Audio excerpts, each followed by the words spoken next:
নমস্কাৰ আপোনালোকে চাই আছে অসম বিশেষ আহক আজি আমি বিগত এসপ্তাহৰ যি গুৰুত্বপূৰ্ণ বাতৰি আছে তাক আলোচনা কৰিবলৈ চেষ্টা কৰোঁ যিহেতু বাৰিষাৰ কাল চলি আছে আপোনালোকে জানে বিভিন্ন ঠাইত অসমৰ ফ্লাড সিচুৱেশ্যন বা বানপানীৰ সমস্যাটো দেখিবলৈ পাইছোঁ গতিকে তাৰ ওপৰত এটা বাতৰি হেৰিটেজ এলকহলিক বেভাৰেজেছ আমাৰ যি হেৰিটেজ লিকাৰ সাজপানী বা আপঙৰ সম্পৰ্কিত যি লাইচেন্সিং আৰু এক্সাইজ পলিচি আছে তাক অলপ ৰিনিউ কৰা গৈছে তাৰ পৰা কি ধৰণে লাভান্বিত হ'ব অসমীয়া উদ্যোগীসকল তাৰ ওপৰত আমি বাতৰি এটা ডিছকাছ কৰিম হাজাৰা বৰ্মন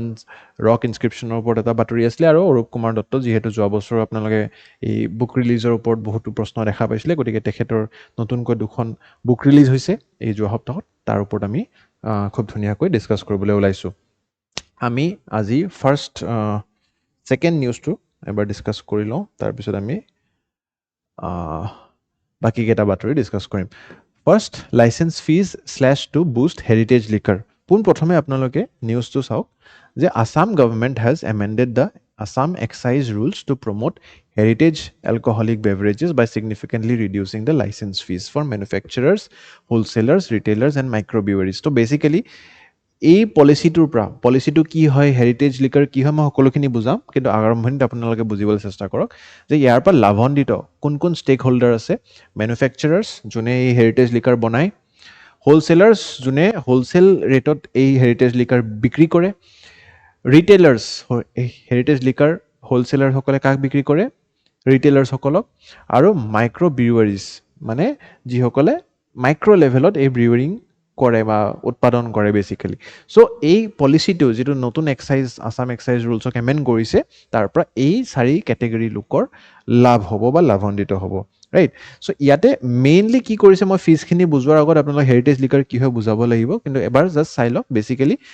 আমি যদি ৰিটেইল আউটলেট এখন হেৰিটেজ লিকাৰ বিক্ৰী কৰিবলৈ আমি আউটলেট এখন খোলোঁ তাৰ কাৰণে এটা লাইচেন্সিং ফিজ থাকে সেই লাইচেন্সিং ফিজ 5,000 টকা আছিলে তাক 500 টকালৈ কমাই আনিছে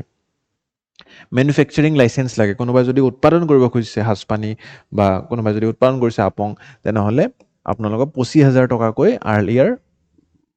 মাচুল লোৱা হৈছিলে ৰাইট কিন্তু সেই টকা এতিয়া কমাই 15,000 টকা কৰিছে তাৰ লগত হোলচেল লাইচেন্স যদি কোনোবাই লৈছিলে 15,000 টকা আছিল তাক কমাই 7,000 টকা কৰিছে আৰু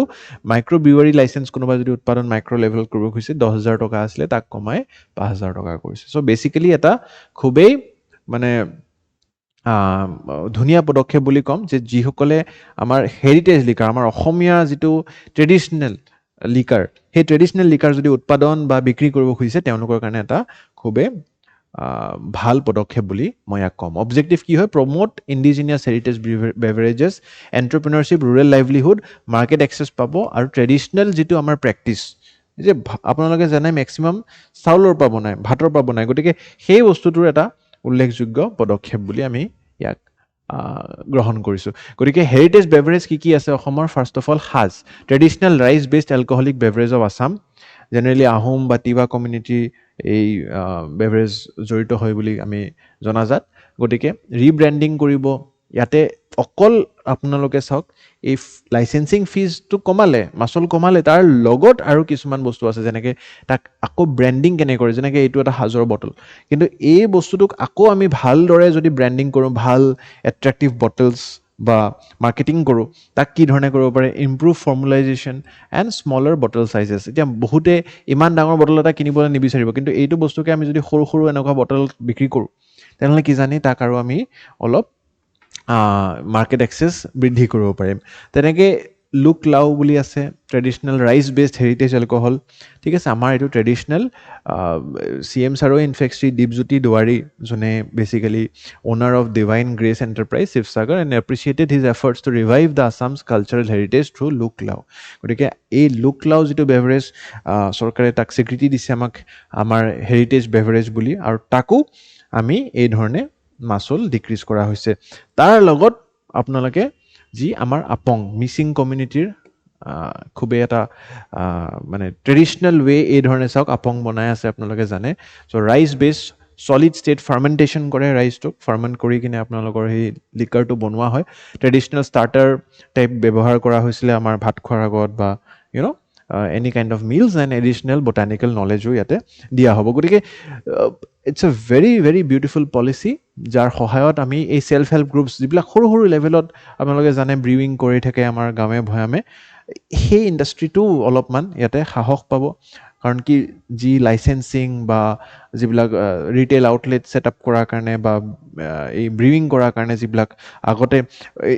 মানে ইনিচিয়েল ইনভেষ্টমেণ্ট লাগে সেই ইনভেষ্টমেণ্টটোৰ যিহেতু এতিয়া হাৰ কমি আহিছে মানুহে ৰিব্ৰেণ্ডিং এণ্ড ইত্যাদিৰ ওপৰত কাম কৰি তাক আৰু এটা নতুন পদক্ষেপ মানে পৰ্যায়লৈকে লৈ যোৱাত সহায় পাব বুলি আমাৰ বিশ্বাস এই প্ৰিলিমছৰ প্ৰেক্টিছ কুৱেশ্যনটো চেষ্টা কৰিব উত্তৰটো কমেণ্ট ছেকশ্যনত দিবলৈ আৰু ইয়াৰে উত্তৰবোৰ যদি লাগে আপোনালোকে ডেছক্ৰিপশ্যনত পাব আচ্ছা ক্লাছটো আগবঢ়োৱাৰ আগত ক'ব লাগিব যে আজিয়ে একচুৱেলি সেইটো দিন যি দিনৰ কাৰণে আপোনালোকে ইমান বছৰ দিন ধৰি প্ৰস্তুতি কৰে আজি APSC প্ৰিলিমছৰ পৰীক্ষা চলি আছে মই প্ৰশ্ন কাকত দেখা নাই এতিয়ালৈ যিহেতু পৰীক্ষা চলিহে আছে আপোনালোকৰ লগত আমাৰো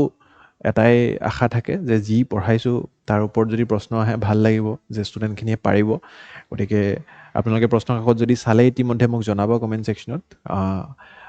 কুৱেশ্যনছ কিমানখিনি পাৰিছে কমন আহিছে নে আমি পঢ়োৱাৰ ভিতৰত আহিছে নাই আৰু যিসকলে অহা বছৰৰ কাৰণে প্ৰস্তুতি চলাই আছে তেওঁলোকলৈও মোৰ শুভকামনা থাকিলে যে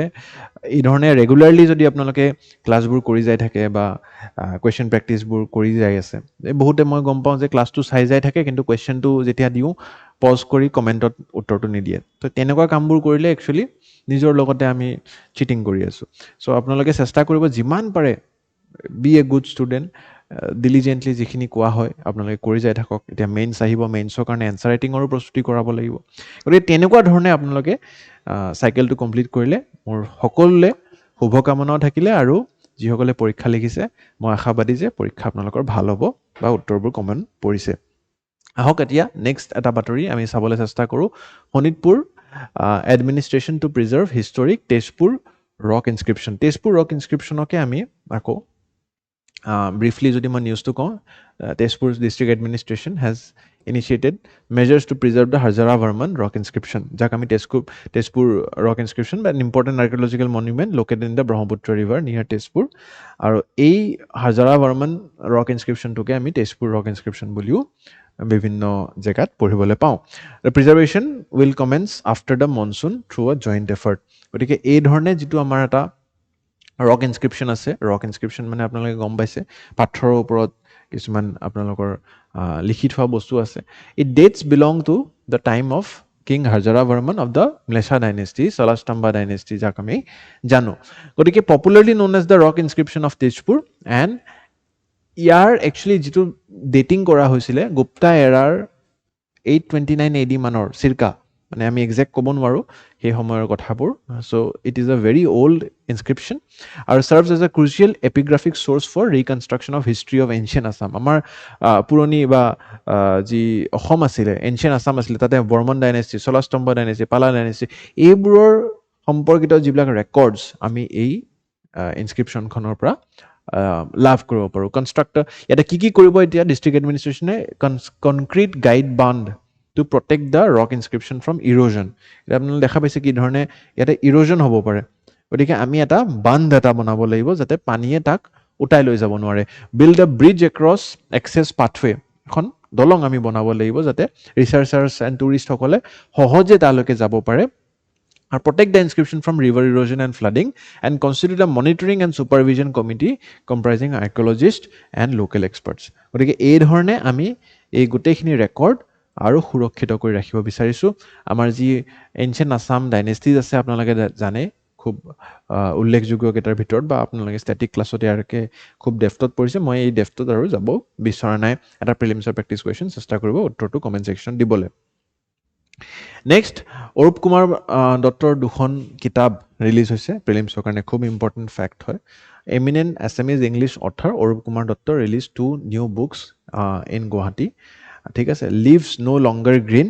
ঠিক আছে আৰু উল্লেখযোগ্য যে এই কিতাপখন যি অৰূপ কুমাৰ দত্ত ছাৰে লিখিছে পাব্লিছিং কোনে কৰিব চাওকচোন হাৰ্পাৰ কলিন্স যিসকলে অকণমান বুক ৰিডাৰ হয় তেওঁলোকে জানে হাৰ্পাৰ কলিন্স কি হয় it's one of the world's most recognised publishers গতিকে সেনেকুৱা এখন পাব্লিচাৰে যেতিয়া আপোনালোকৰ মেনুস্ক্ৰিপ্ট ৰিড কৰিছে আপোনালোকৰ পাব্লিছিং কৰিবলৈ তেওঁলোকে কিতাপখন গ্ৰহণ কৰিছে ইট শ্ব'জ কি কিমান ধুনীয়া এখন নভেল হয় আৰু নেক্সট এখন কিতাপ দ্য বেগ ইয়াৰে একচুৱেলি ইংলিছ ভাৰ্জনটো অৰূপ কুমাৰ দত্ত ছাৰে ইতিমধ্যে লিখি থৈছে, কিন্তু তাক অসমীয়ালৈ অনুবাদ কৰিলে চিন্ময় গোস্বামী। ঠিক আছে, গতিকে এই কিতাপখন, এই দুখন কিতাপ, the bag and leaves no' longer green, basically এই দুখন 88th বাৰ্থডে তেওঁৰ উদ্ঘাটন কৰা হ'ল বা মুকলি কৰা হ'ল। The books were release by union minister Sarbananda Sonowal ডাঙৰীয়া, প্ৰফেচাৰ আলোক কুমাৰ বৰগোহাঁই, কুলধৰ শইকীয়া আপোনালোকে জানে, ex DGP of Assam, and Ramanuj Dutta Choudhury. তেখেতৰ বিষয়ে যদি অকণমান আমি ক'বলৈ বিচাৰোঁ, Arup Kumar Dutta sir, an eminent English language author from Assam and celebrated writer হয়। অ'ভাৰ 5 decades তেখেতে কিতাপ লিখিছে আৰু এই জগতখনৰ লগত জড়িত আছিলে। তেওঁ কি ধৰণে পদ্ম সন্মান লাভ কৰিছে আপোনালোকে দেখা পাইছে। ঠিক আছে, known for introducing Assam's history, wildlife, culture and society to national and international readers. মানে তেওঁৰ গোটেই থিমটোৱে বেলেগ। চাওকচোন কি থিমত লিখে, Assam history, tea plantation, wildlife conservation, colonialism, indigenous culture, social justice, ঠিক আছে, কনফ্লিক্ট ইন নৰ্থ ইষ্ট। গতিকে এনেকুৱা ধৰণৰ অসম সম্পৰ্কিত যিবিলাক ঘটনা, সেই ঘটনাক ৰাষ্ট্ৰ বা আন্তঃৰাষ্ট্ৰীয় দৰবাৰলৈ লৈ যোৱাৰ এটা খুব উল্লেখযোগ্য পদক্ষেপ তেখেতে গ্ৰহণ কৰিছিলে নিজৰ কিতাপ বা লিখনিৰ দ্বাৰা। এতিয়া লিভছ ন' লংগাৰ গ্ৰীণৰ কথা যদি কওঁ, it explores the dark history of Assam's tea plantation. চাওক কি ধুনীয়া বিষয়। এইবোৰ বিষয়ে বহুতে নিলিখে। Exploration of tea garden labourers কি ধৰণে হৈছিল, ফ'ৰ্চ লেবাৰ কি ধৰণে আছিল, neglected aspects of Assam's tea history কি আছিলে, বা দ্য বেগ যিখন based on Assam movement, Assam আন্দোলনৰ বিষয়ে 1979-85, also' depicts the emergencies of armed insurgency, psychological impact of violence in young minds. মানে এটা নতুন দিশ পাব আপোনালোকে। এইটো চাওক, psychological impact of violence on young minds. আমি তাৰে যিবিলাক ফ্ৰীডম ফাইটাৰ্ছ বা আমাৰ যিসকল সেই আন্দোলনকাৰী আছিলে, তেওঁলোকৰ বিষয়ে, তেওঁলোকৰ মতামত, তেওঁলোকৰ দৃষ্টিভংগীটো ৰাখিছোঁ। কিন্তু যিসকল য়ং মাইণ্ডছ আছিলে, যিসকলে অকল স্কুল কলেজ যাব বিচাৰিছিলে, তেওঁলোকৰ কাৰণে কলেজ স্কুল বন্ধ আছিলে, কিমানখিনি ত্যাগ বলিদানৰ মাজত এই আন্দোলন কৰা হৈছিলে, তেওঁলোকৰ ওপৰত কি প্ৰভাৱ পৰিছিলে, সেই এংগলটো কভাৰ জেনেৰেলি নকৰে। কিন্তু অৰূপ কুমাৰ দত্ত ছাৰে সেই কথা কৰিছিলে। তেখেতৰ পায়নিয়াৰিং যিটো ৱৰ্ক, দ্য কাজিৰঙা ট্ৰায়েল, সকলোৱে পঢ়িব লাগে। কনচিডাৰ্ড অৰূপ কুমাৰ দত্ত's pioneering work, ঠিক আছে, help popularise Kaziranga national park and Assam's wildlife also'. So' আপোনালোকে যদি পঢ়া নাই, এখন কিতাপ পঢ়িব। প্ৰিলিমছৰ প্ৰেক্টিছ কুৱেশ্যন এটা আনিছোঁ, চেষ্টা কৰিব উত্তৰটো কমেণ্ট ছেকশ্যনত দিবলৈ। মই প্ৰথমটো বাতৰি আপোনালোকৰ মিছ হৈ গৈছিলে, কুৱেশ্যনটো চাই ল'লেনে? প্ৰথমটো বাতৰি এবাৰ কভাৰ কৰি লওঁ। Flood situation. আপোনালোকে জানে অসম এখন ফ্লাড এফেক্টেড ষ্টেট হয়। তাৰ কাৰণ কেইবাটাও আজি নিউজটোত আমি চাবলৈ চেষ্টা কৰিম যে অসমত ফ্লাড কিয় হয় আচলত, আৰু কি কি কাৰণত অসমত ফ্লাড হৈ থকাৰ সম্ভাৱনা এটা আছে। পোনপ্ৰথমে, the flood situation in Assam has worsened, affecting over 45,000 people across 5 districts. ঠিক আছে, চিৰাং, ধেমাজি, ডিব্ৰুগড়, লখিমপুৰ এণ্ড নলবাৰী। এণ্ড ইয়াতে কমেও মানে 40,000তকৈও অধিক লোক এফেক্ট হৈছে। ঠিক আছে, এণ্ড ইয়াতে আমাৰ ইউনিয়ন হোম মিনিষ্টাৰেও আমাক বিশ্বাস দিছে যে যি ধৰণৰ সকলো এছিষ্টেঞ্চ আমি লাভ কৰিব পাৰিম তেখেতৰ পৰা। এতিয়া অসমৰ ফ্লাডৰ ইতিহাস খুব পুৰণি। গ্ৰেট আছাম আৰ্থকুৱেক এটা আহিছিলে 1950 আৰু 50 বৰ্ষত, আৰু সেইবাবে আমি দেখা পাইছিলোঁ ব্ৰহ্মপুত্ৰৰ কোৰ্চ অলপ চেঞ্জো হৈছিলে। এতিয়া ৰিভাৰে যেতিয়া কোৰ্চ চেঞ্জ কৰে, এই ধৰণে যাই আছিল নদীটো, এতিয়া অকণমান তাতে চেঞ্জ কৰি কি কৰিলে নদীটোৱে, বোলে কোৰ্চটো এতিয়া এইখিনিৰ পৰা নাগৈ এই এনেকৈ যোৱা কৰিলে। তো ইয়াতে যিখিনি মানুহ বসবাস কৰিছিলে তেওঁলোকৰ ঘৰত পানী সোমাই যায় এতিয়া, ৰাইট। চ' তেনেকুৱাকৈ কোৰ্চ চেঞ্জিং কৰিলে প্ৰব্লেমছ হয়, এনেকুৱাকৈ যাব পাৰে। তো ইয়াৰে মানুহখিনি এফেক্ট হৈ গ'ল। So' this kind of issues has been faced. World's মানে ৱৰ্ষ্ট ফ্লাডছ ইন আছাম 88ৰ আছিল, 98ৰ ফ্লাড আছিলে। আপোনালোকৰ মা দেউতাক সুধিলে গম পাব। 4, 2012, 17, 20, আৰু এতিয়াতো বছৰে বছৰে বাৰিষা কালত আমি ফ্লাডৰ প্ৰব্লেম দেখা পাওঁ। কিয়, কি ধৰণে হয়? চাওক, আপোনালোকে পোনপ্ৰথমে বুজিব লাগিব, যিটো ব্ৰহ্মপুত্ৰৰ ফ্ল' হয় সেইটো অৰিজিনেট অসমৰ পৰা নহয়। তাৰ অৰিজিনেশ্যন একচুৱেলি টিবেটৰ গ্লেছিয়াৰৰ পৰা হয়, য'ত আমি ব্ৰহ্মপুত্ৰ নদীটোক ইয়াৰলং চেংপো বুলি কওঁ। ইয়াৰলং চেংপো নদী, ৰাইট, ইয়াৰলং চেংপো নদী। চ' সেইবাবে এটা কনষ্টেণ্ট ৱাটাৰ ফ্ল' সদায় পাওঁ আমি। তো পানীৰ কেতিয়াও অভাৱ নহয় মানে তাতে। যেহেতু গ্লেচিয়েল চ'ৰ্চৰ পৰা আমি নদীবোৰ চাওক আপোনালোকে প্ৰত্যেকটা নদী গ্লেচিয়েল চ'ৰ্চৰ পৰা নাপায় আমাৰ যিবিলাক ভাৰতৰ পেনিনচুলাৰ ৰিভাৰ্ছ আছে কাবেৰী মহানদী গোদাবৰী কৃষ্ণা এইবিলাক কোনো গ্লেচিয়াৰৰ পৰা অৰিজিনেট নকৰে চ' সেইটো কাৰণে দে আৰ ৰেইন ফেড ৰিভাৰ্ছ মানে বাৰিষা হ'লে পানী জমা হয় আৰু ফ্ল' কৰে বহুতখিনি সময়ত যেতিয়া বাৰিষা নহয় মনচুন নাথাকে সেই নদী শুকাইও যায় কিন্তু ব্ৰহ্মপুত্ৰটো কেতিয়াও নুশুকায় সিমান লেভেললৈ কাৰণ কি এটাতো আপোনালোকৰ মানে গ্লেচিয়েল অৰিজিনেটেড ৰিভাৰ হয় গতিকে Assam lies in the Brahmaputra and Barak valley Brahmaputra valley আৰু বাৰাক ভেলী আমাৰ সাউদাৰ্ণ আছামৰ ফালে আমি দেখা পাওঁ and nearly 40% of India's flood prone area lies in the Brahmaputra basin itself 40% of flood prone area এতিয়া কিয় হয় ইমানখিনি এটাটো ক'লো যে glacier origin second reason is monsoon affected area হয় মনচুন কি হয় আপোনালোকে জানিব লাগিব তাকো আমি চাম চেষ্টা কৰিম বুজিবলৈ Brahmaputra valley is long narrow' ল' লাইং এণ্ড ছাৰাউণ্ডেড বাই হিমালয়াছ এতিয়া যেতিয়া হিমালয়ৰ পৰা নদী এটা ফ্ল' হৈ আহিছে আপোনালোকে যেতিয়া ল' লাইং এৰিয়া পায় কিমান স্পীড বাঢ়ি যাব ভাবকচোন অনুমান কৰক মানে এটা নদী এনেকুৱা ফ্লেট এৰিয়াত যাই আছে তাৰ স্পীডটো ইমান ফাষ্ট নহ'ব কিন্তু যেতিয়া ওপৰৰ পৰা এটা নদী হিমালয়ৰ পৰা আহি ফ্ল' হৈ ডাইৰেক্ট অসম প্ৰৱেশ কৰিছে কিমান এটা ভিগৰাছ স্পীডত ভেলচিটিত আহিব তো অট'মেটিকেলি যে স্পীড বেছি হ'ব বস্তুৰ ফ্লাড কৰিবই আশে পাশে চ' ডেট ইজ আনাডাৰ ৰিজন যে কিয় এইখিনি উজনি অসমত ফ্লাড বেছি হয় আপোনালোকে দেখা পাইছে right heavy monsoon rainfall next one of the most important reason is most monsoon region কিয় ইয়াতে 2000 পৰা 3000 মিলিমিটাৰ ৰেইনফল আমি এনুৱেলি পাওঁ গ্লেচিয়েল অৰিজিনটো আছিলেই ব্ৰহ্মপুত্ৰৰ এটা তাৰ ওপৰত আকৌ মনচুন সাউথ ৱেষ্ট মনচুন কি হয় মেকানিজমটো অকমান যদি আপোনালোকে জানে ইতিমধ্যে সহজ হ'ব নাজানিলে মই অকমান চমুকে বুজাব চেষ্টা কৰিম চাওক এই একেটা মাহত জুনৰ পৰা ছেপ্টেম্বৰত ITCZ বুলি এটা বস্তু থাকে আপোনালোকে জিঅ'গ্ৰাফি ক্লাছত এইটো ইংটো দেখা নাই পোৱা চাগে আপোনালোকে পঢ়িব পাৰে নে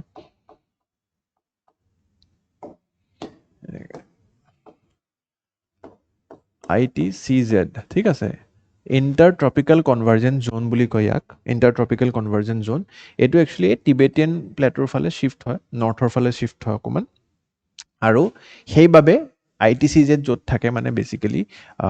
টিবেটিয়ান হাইলেণ্ডছৰ এই এৰিয়াটোত আমাৰ হাই প্ৰেছাৰ হয় ল' প্ৰেছাৰ হয়